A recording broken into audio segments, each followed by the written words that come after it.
প্রতিদিন যদি একটু বুদ্ধি ও টার্গেট নিয়ে সংসারে কাজগুলো করা যায় তাহলে সংসারের কাজ খুব সহজে অথচ গুছিয়ে করা যায়। আজকে তোমাদের সাথে সেটাই শেয়ার করব। আই হোপ আজকের ভিডিওটা দেখতে তোমাদের ভীষণ ভালো লাগবে। তো ভিডিওটি দেখতে থাকো। আর নতুন বন্ধুদের উদ্দেশ্যে শুধু একটা কথাই বলার, তোমাদের ভিডিওটি কেমন লাগলো আমাকে অবশ্যই একটা কমেন্ট করে জানিও। আর ভালো লাগলে আমার পাশে থেকে যেতে পারো আমার চ্যানেলটিকে সাবস্ক্রাইব করে।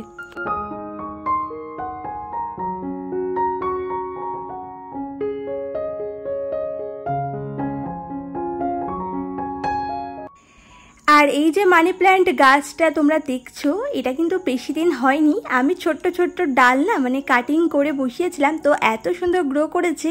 আর টপটাকে দেখতে না খুব সুন্দর লাগছে। তবে টপটা না তোমাদেরকে দেখাতে পারছি না, কারণ এই যে বালি সিমেন্টের কাজ হয়েছে কয়েকদিন ধরে, তো টপটার অবস্থা খুবই খারাপ, একদম সিমেন্টের গুঁড়ো লেগে। সুপ্রভাত বন্ধুরা, কেমন আছো তোমরা সবাই? আশা করছি সবাই খুব ভালো আছো আর সুস্থ আছো। আমার আরও একটি নতুন ভিডিওতে তোমাদের সকলকে অনেক অনেক ভালোবাসা আর অনেক স্বাগত জানিয়ে আজকের ভিডিওটি শুরু করছি। আর আশা রাখছি আজকের ভিডিওটি দেখতে তোমাদের খুব ভালো লাগবে।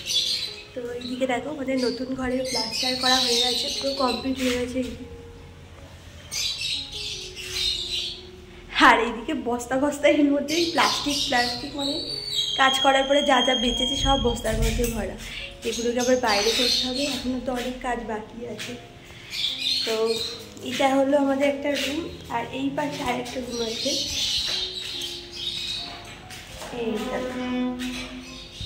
এই পিছনেটা জানলা। আমাদের দুটো ঘরেরই কিন্তু জানলাগুলো খুব বড় বড় করা হয়েছে, যাতে আলোটা ভালো করে প্রবেশ করে। যেহেতু পাশেই আবার বাড়ি রয়েছে, তো ওই সেই বাড়িটা থাকার কারণে এদিক থেকে তো সেরকম একটা আলো আসবে না, তো ওই জন্য জানলাটা বড় করা হয়েছে।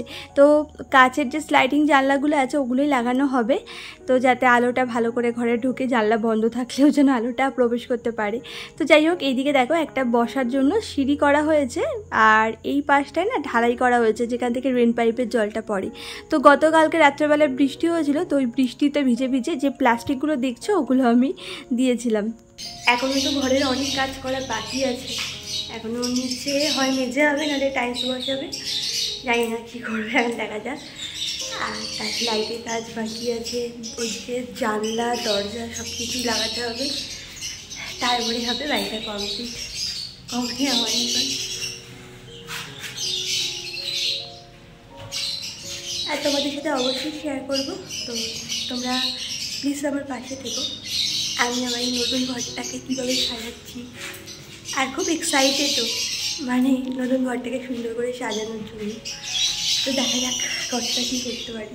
বাড়িটা কতটা মনের মতো হচ্ছে জানি না, তবে আমি যেন অনেক অনেক এক্সাইটেড, ঘরটাকে বেশ সুন্দর করে সাজাবো আমার মনের মতো করে। তবে শুরুতেই হয়তো মনের মতো করে সাজাতে পারবো না, ধীরে ধীরেই করতে হবে, কারণ এই ঘর করার পেছনে কিন্তু অনেকগুলো টাকা পয়সা বেরিয়ে গেছে। এখন তো হাতে সেরকম টাকা পয়সাও নেই, আর ঘর সাজাতে গেলে তো টাকা পয়সার তো কিছু দরকার হবেই। ঘরে ওঠার পরে ধীরে ধীরে ভাবছি ঘরটাকে মনের মতো করে সাজিয়ে নেব, টুকটুক করে টাকা পয়সা জমিয়ে ঘরটাকে বেশ অনেক অনেক সুন্দর করে সাজানোর ইচ্ছে আছে। আর তোমরা যদি আমার পাশে থাকো সেটা তো সম্ভব হবেই। তো তোমরা সবাই আমার পাশে থেকো, আর আমি কিভাবে আমার ঘরটাকে সাজালে সুন্দর লাগবে সেটাও আমাকে কমেন্টের মাধ্যমে জানিও। আমি তোমাদের সাথে অবশ্যই শেয়ার করব, অবশ্যই সবটা ঘুরে ঘুরে দেখাবো। তোমরা আমাকে বলো, তোমাদের একটু আইডিয়া দিও আমাকে আর কি। তো যাই হোক, এদিকে দেখো ব্রাশ ট্রাশ তো করে এসেছিলাম, তারপরে একটু গাছগুলোতে জল টল দিলাম, ঘুরলাম বাইরেটা খানিকক্ষণ। একটু সিঁড়ি, যে নতুন সিঁড়িটা দেখলে, তো সেই সিঁড়িটা একটু বসার ইচ্ছে ছিল, তবে আরও দুদিন গেলে তারপরে বসবো ভাবছি, কারণ ওখানে না এখনও সিমেন্টটা ভালো করে শক্ত হয়নি, জল দিতে হবে। তো বৃষ্টি হচ্ছিলো বলে না প্লাস্টিক দিয়ে ঢেকে রেখেছিলাম। তো যাই হোক, তারপরে দেখো ওইদিকে ঘরটা ডাস্টিং করেছিলাম। তোমাদের দাদাভাই উঠেছিল, তো মাম্মা না ঘুম থেকে ওঠেনি, তো মশারি টানানো ছিল, তোমরা দেখেইছিলে। তো তারপরে ঘরটাকে মুছে টুছে ওইদিকে রান্নাঘরে না একটু ভাজাভুজিও করেছিলাম। তারপরে দেখো এখন আবার ছাদে চলে এসেছি। এখন ছাদে এসে জামা কাপড়টা কেচে নিচ্ছি। আজকে এমনিতেও মেঘলা মেঘলা ওয়েদার, বৃষ্টি হতে পারে, তাই তাড়াতাড়ি করে কেচে মিলে দেবো। জলটা ঝরিয়ে গেলে তাও তো ঘরে গিয়ে মিলতে পারবো বলো, তাই জন্যই এখন কেচে দিচ্ছি। তো এইদিকে কেচে ভাবছি একবারে স্নান করে নেবো, এমনিতেও পুরোই ভিজে গেছি। এই কদিন ধরে যা গরম পড়েছিল, তাও একটু বৃষ্টি হলে একটু শান্তি পাই, অসহ্য গরম পড়েছিল। দেখা যাক আজকে বৃষ্টি হয় কিনা। তবে কাল রাত্রিবেলায় বৃষ্টি হয়েছিল আমাদের এইদিকে। আর সকাল সকাল দেখো চলে এসেছি ছাদে জামা কাপড় কাচতে। তো ঘুম থেকে উঠে কিন্তু সবার প্রথমে জামা কাপড়গুলো ভিজিয়ে দিয়ে গেছিলাম, আর তারপরেই কিন্তু ব্রাশটা করতে গেছিলাম, কারণ আজকে অনেক জামা কাপড় আছে আর অনেকক্ষণ ভেজানো না থাকলে তো ভালো পরিষ্কার হবে না, আর সেজন্য আগে ভাগে ভিজিয়ে দিয়ে গেছিলাম। তো এখন দেখো সব জামা কাপড়গুলো কেচে কেচে দেখো বালতিতে আর জায়গাই নেই, বালতি পুরো ভরে গেছে। এখনও কিন্তু খানিকটা গামলার মধ্যে রয়েছে, তো এই এক এক করে দেখো মিলে দেবো। তো যেহেতু দুটো দড়ি আছে তাই একটু সুবিধা হচ্ছে জামা কাপড়গুলো মেলতে। তো সব কটা ধরবে না বলে কয়েকটা না আবার পাছিলেও দিয়ে দিচ্ছি। প্রতিদিন যদি আমরা সংসারের কাজগুলোকে একটু বুদ্ধি করে করতে পারি না, তাহলে কিন্তু সংসারে কাজ করতে দেখবে খুব একটা বেশি কিন্তু সময় লাগে না, আর আমরা কিন্তু গুছিয়েও করতে পারি, মানে খুব সহজেই গুছিয়ে করতে পারি। তো যাই হোক, ওইদিকে কিন্তু রান্নাবান্নাটা আমি কিছুটা কমপ্লিট করেছি, এখনও সবটা করিনি। ওই শুধুমাত্র ডাল ভাত আর একটু ভাজাভুজি হয়েছিল। তারপরে তো দেখতেই পেলে ছাদে জামা কাপড়টা কেচে নিয়ে আর তারপরে না ওই একটা তরকারি করে নিয়েছিলাম। আর এত গরম লাগছিল যে কি বলবো, ওই জন্য স্নান করে নিয়েছিলাম। এখনও কিন্তু অনেক কাজ বাকি রয়েছে। তো ওইদিকে দেখো এর মধ্যে মাম্মামও ঘুম থেকে উঠে গেছে, তো বিছানাটাও এখন তাই তুলে নিতে পারছি। আর সব নাইটিগুলো তো ধুয়ে দিতে হয়েছে, আর একটাও নাইটি বেঁচে নেই। আর শরীরটাও না কয়েকদিন ভালো ছিল না, আর সেরকম একটা কাচাও হচ্ছিল না ভালো করে। তো যাই হোক, আর ওই দিনে তো 3-4টে করে আমাকে নাইটি ছাড়তে হচ্ছিলো বারবার, মানে এই যে গরমে তো এমনি ঘেমে ভিজে যাচ্ছিলাম, তারপরে এই জলের কাজ করলেও ভিজে যেতাম। আর সত্যি কথা বলতে গেলে কি বলতো, একটু ইচ্ছে করেই ভিজছিলাম, মানে গরমে না ভালো লাগে একটু গায়ে টায়ে জল দিতে। তো ওই ভেজা গায়ে থাকলে আবার ঠান্ডা লেগে যাবে, সেজন্যই আর কি সব নাইটিগুলো ধুয়ে দিয়েছি। এখন দেখো কুর্তি পরতে হলো। তো যাই হোক, আর এদিকে বিছানাটাকে ভালো করে কিন্তু একদম পরিপাটি করে গুছিয়ে নিয়েছি।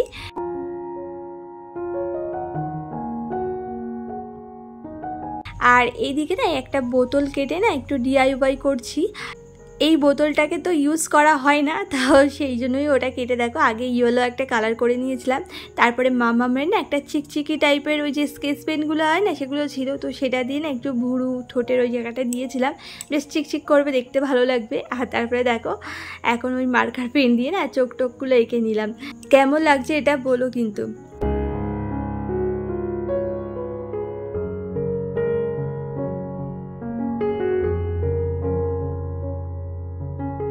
তো যাই হোক, তারপরে দেখো এই টুকটাক কিছু জামা কাপড় রয়েছে, আর সেই জামা কাপড়গুলো না এখন গুছিয়ে নেব। গুছিয়ে যে আমার পেছনে যে ওয়ার্ড্রপটা দেখছো, ওখানেই না ডেলি ইউজের জামা কাপড়গুলো রাখি। আগে তো আলনাতেই রাখতাম, একটা স্টিলের আলনা ছিল, তবে স্টিলের আলনাগুলো না একদমই ভালো না জানো তো, ওর থেকে কাঠের আলনা অনেক ভালো। স্টিলেরগুলো না কেমন স্লিপ কেটে কেটে যেন জামা কাপড়গুলো পড়ে যায়, একটা টানলে আরেকটা যেন সারতে গিয়ে পড়ে যায়, আর দেখতেও না অতটা ভালো লাগতো না ঘরের মধ্যে। তার থেকে এই ওয়ার্ড্রপে রাখি, দেখাও যায় না জামা কাপড়গুলো, আর ঘরের সৌন্দর্যটাও কিন্তু বজায় থাকে। আর গতদিনের ভিডিওতে তোমরা অনেক বন্ধুরা তো আমাকে কমেন্ট করেছিলে, তো তাদের নামগুলো নিয়ে নিই, নইলে পরে ভুলেই যাব। MB কালেকশন ID থেকে আমাকে বলেছিলে অনেক ভালো লাগছে ভিডিওটা, থ্যাংক ইউ আমাকে এত সুন্দর কমেন্ট করার জন্য আর আমার পাশে থাকার জন্য। আর তো যাই হোক, এরপরে কিন্তু আমি ফিরে এলাম বিকেলবেলায়, আর আমার এই সন্ধ্যা মালতী গাছে দেখতেই পেলে প্রচুর প্রচুর ফুল ফুটেছে। এত সুন্দর গন্ধ বার হয় না, দেখতেও না খুব সুন্দর লাগে জানো তো। তো যাই হোক, তারপরে দেখো ছাদে চলে এসেছিলাম ওই যে সকালবেলা যে জামা কাপড়গুলো কেচেছিলাম, তো সেগুলো নিতে। আর সকালবেলায় সংসারের টুকটাক কাজকর্ম করার পরে তার মধ্যেও কিন্তু অনেক কাজকর্ম থাকে। ওইদিকে মামামকে স্নান করানো, খাওয়ানো, ওকে একটু পড়ানো, তারপরে তো সংসারে আরও কত কিছু থাকে। তো সব কিছু না ভিডিওর মাধ্যমে তোমাদের সাথে শেয়ার করতে পারি না, আর এই গরমের সময় না কিছু যেন ভালো লাগছে না জানো তো। তো যাই হোক, চেষ্টা করব তোমাদের সাথে অনেক কিছু শেয়ার করার, তো তোমরা আমার পাশে থেকো, অবশ্যই শেয়ার করব তোমাদের সাথে অনেক কিছু। তো যাই হোক, এদিকে দেখো এই জামা কাপড়গুলো কিন্তু সবই প্রায় শুকিয়ে গেছে, শুধু ওই গেঞ্জি জামা কাপড় যেগুলো ওই তোমাদের দাদাভাইয়ের যেমন প্যান্ট ট্যান্টগুলো আছে, ওগুলো একটু কোমরটা ভেজা আছে। তো ভাবছি নিচে গিয়ে না মেলে দেবো, ওই বারান্দায় একটা দড়ি টানানো আছে, ওখানে মেলে দিয়ে দেবো, তাহলে শুকিয়ে যাবে। আর আজকে দেখো ভিউটা কত সুন্দর, এত সুন্দর লাগছে না।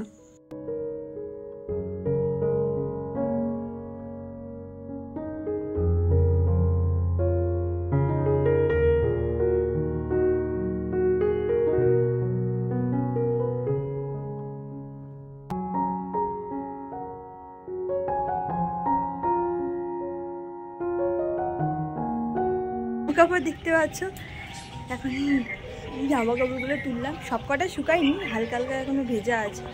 যেগুলো মোটা মোটা জামা কাপড়, যেমন গেঞ্জি জামা কাপড়গুলো ভেজা আছে, আর সুতির যেগুলো সেগুলো শুকিয়ে আছে। আজকে প্রচুর জামা কাপড় কাঁচা হয়ে গেছে। তো যাই হোক, চলো নিচে যাওয়া যাক। আর আমাকে কিউট বিহান থেকে বলেছিলে সাপোর্ট মি। অবশ্যই আমি তোমাকে সাপোর্ট করব, আর আমাকে সাপোর্ট করার জন্য তোমাকে অনেক অনেক থ্যাংক ইউ। আর মা ছেলের স্বপ্ন থেকে দিদিভাই বলেছিলে রান্নাগুলো খুব ভালো হয়েছে, আর তোমাকে এই লাল শাড়িটা পরে খুব সুন্দর লাগছে বোন। থ্যাংক ইউ দিদিভাই, আমাকে এত সুন্দর কমেন্ট করার জন্য আর আমার পাশে থাকার জন্য। এইভাবেই আমার পাশে থেকো, শুধু এইটুকুই অনুরোধ তোমার কাছে। আর তোমার নামটা কি আমাকে অবশ্যই একটা কমেন্টের মাধ্যমে জানিও। আর আমাকে কমেন্ট করেছিলে সোমা গাঙ্গুলি থেকে দিদিভাই, তো তোমাকেও অনেক অনেক ধন্যবাদ জানাই। তো যাই হোক, এদিকে দেখো বিকেলবেলায় এই যে সমস্ত গাছগুলোতে একটু জল দিয়ে দিচ্ছি। জানি না বৃষ্টি হবে কি না, বৃষ্টি হলে না জলটা না দিলেও হয়। তো যাই হোক, তো চলো বন্ধুরা, আজকের ভিডিওটা এই পর্যন্তই। আশা করছি তোমাদের ভালো লেগেছে। সবাই ভালো থেকো।